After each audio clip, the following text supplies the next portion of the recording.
All right, good morning, everyone. It's time to get started this morning. Go ahead and make your ways to your seats.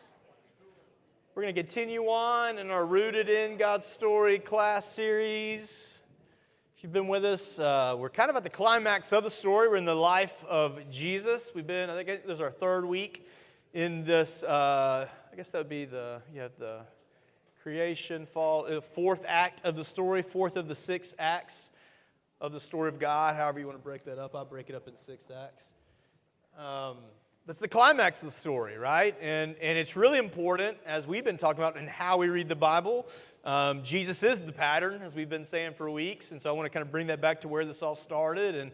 And so when we look at who is God, we look to Jesus. We look at what are we called to be as humanity, we look to Jesus. Jesus was fully God and fully human.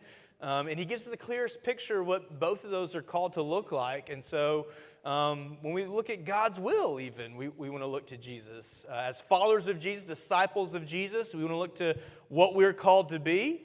We need to be looking at the life and ministry of Jesus. And that's kind of where we're going to get in today, is the ministry of Jesus. And what does the story of God tell us about the ministry of Jesus? And as we look at the ministries, what does that tell us about us, right? How do we bring this into our story? How does it invite us to participate in the story of God? All right, but we've been starting off, this one's going to be a little more challenging. We've been starting off kind of with some of our own stories. That's kind of been what I've been trying to do. Last week we had some really good ones about how your parents were proud of you or how you were proud of your children. That was some great conversation.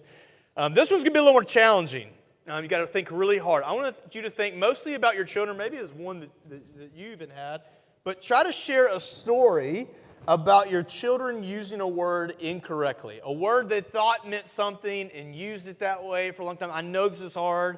I have an example of Harper, but I almost couldn't. It was hard for me to think of one for Corbin, and that wasn't even that long ago. A word they used incorrectly. Harper's one right now that's really funny is somewhere along the line, she has gotten confused what the word soaking means. Like if something is soaking wet, she's confused it with the word so, like, I'm so excited, or this is so awesome. So what she'll say is, this is soaking awesome, or I'm soaking excited. And we're like, what? There we go. I think this is already on. At Riverwood